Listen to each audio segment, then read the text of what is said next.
Graham Rawlins with News Geelong. The magnificent Art Deco masterpiece of Eastern Beach has been a family favourite since the 1930s. Now the shallow cement children's pool, renovations full, have been completed. It continues to be very busy on these warm days. Highton Tennis Club is one of the biggest community tennis clubs in Geelong, and following a recent Victorian Coalition government and the City of Greater Geelong, is tendering for work to commence on its new club rooms.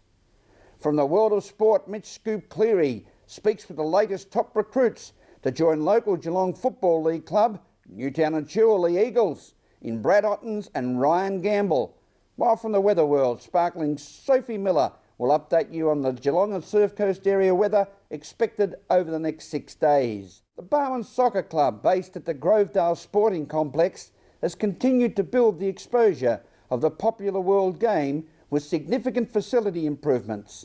Meryl Friend reports. We're here at Grovedale Reserve, the home of the Pt1 Soccer Club, and they've got some fabulous news of some more funding to replace this old tin shed. For their some 300 members, they're going to have a great upgraded facility, $400,000 from the Victorian Government and $470,000 from the City of Greater Geelong. Election commitment we made last year in the 22, a bit over a year ago now, for $400,000 here for the Pt1 Soccer Club to build a new club rooms, and it was sorely needed here at Pt1 Soccer Club.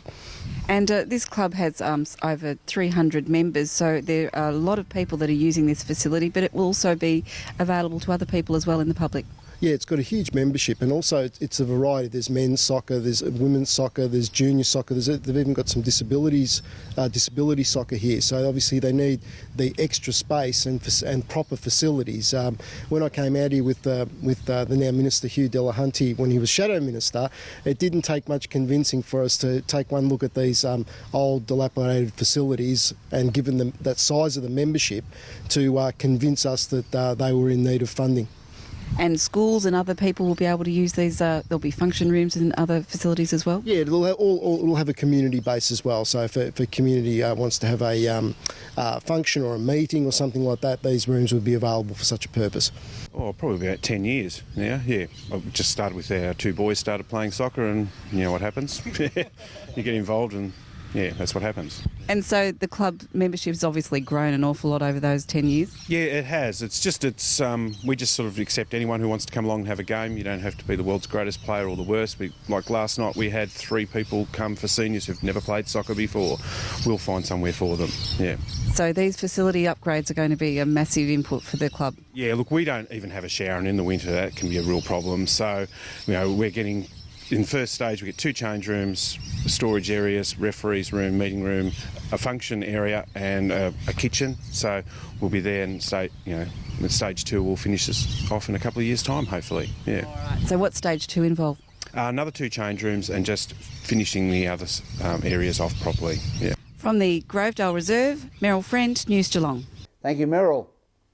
Our generation of school-aged children will always remember the great times we had in the kids' pool at Eastern Beach. Now, some 50 years on, the total refurbishment of this wonderful facility has breathed new life back into the beachfront. Meryl Friend tests the waters. I'm standing on the steps that lead down to the beautiful children's pool that's just had a $4.8 million refurbishment, mostly underground, so it looks very similar to what it did before. But it's there and it's ready for another 80 years of service to the Geelong community and tourists. It's been a challenging job, but a job well worthwhile doing. The pool had actually outlived its usefulness, and it was deteriorating rapidly.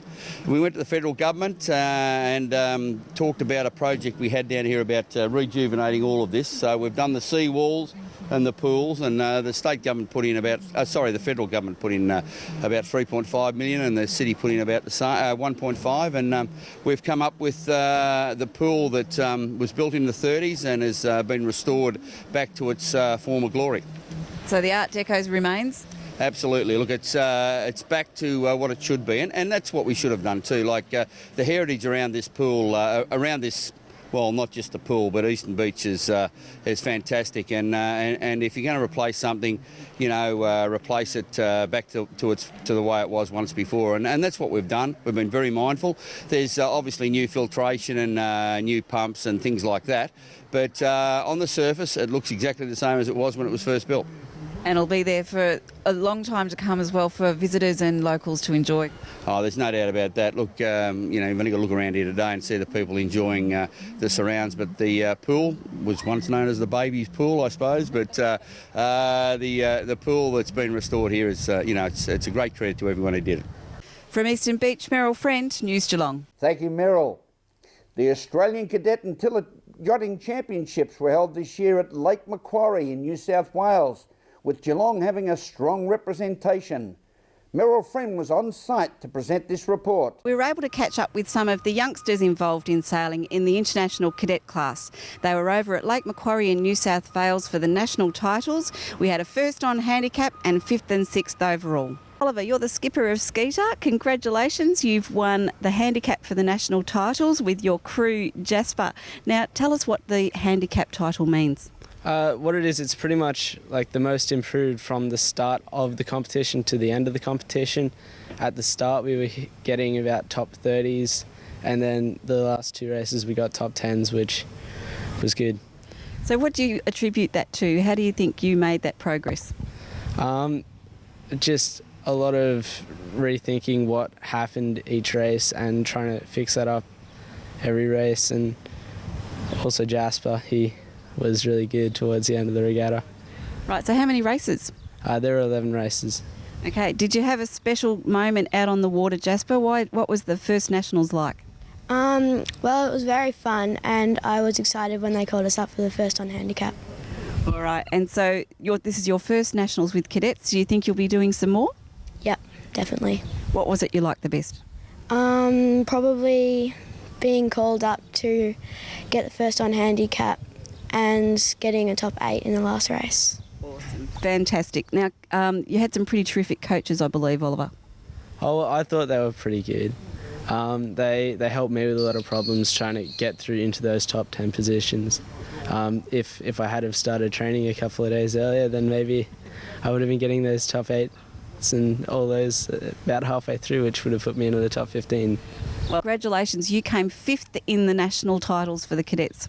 Thank you, Meryl. Yeah, very happy with it. All right, now what were the conditions like at Lake Macquarie in New South Wales? They were very similar to Geelong, actually. The maximum wind was about 20 knots on the first couple of days, and the lake was a flat lake, so not much chop at all, so very close to Geelong weather, really. Yeah. And Darcy, you came 6th overall in the Nationals. Again, a fantastic effort, and normally you'd be going overseas. Can you tell us about the event? Well, it was a good event. It was some tricky sailing conditions with a lot of strange wind shifts, but it was pretty good. Now, I know the first race was pretty spectacular for the Geelong boats. How did that work out? Well, the top 4 boats were all from Geelong, which was awesome. And we tried to do that for all the other races, but we still did well. From the Royal Geelong Yacht Club, Meryl Friend, News Geelong. Thank you, Meryl. A very pleasing result for Geelong. This is News Geelong as we go to a break and return with more news after this.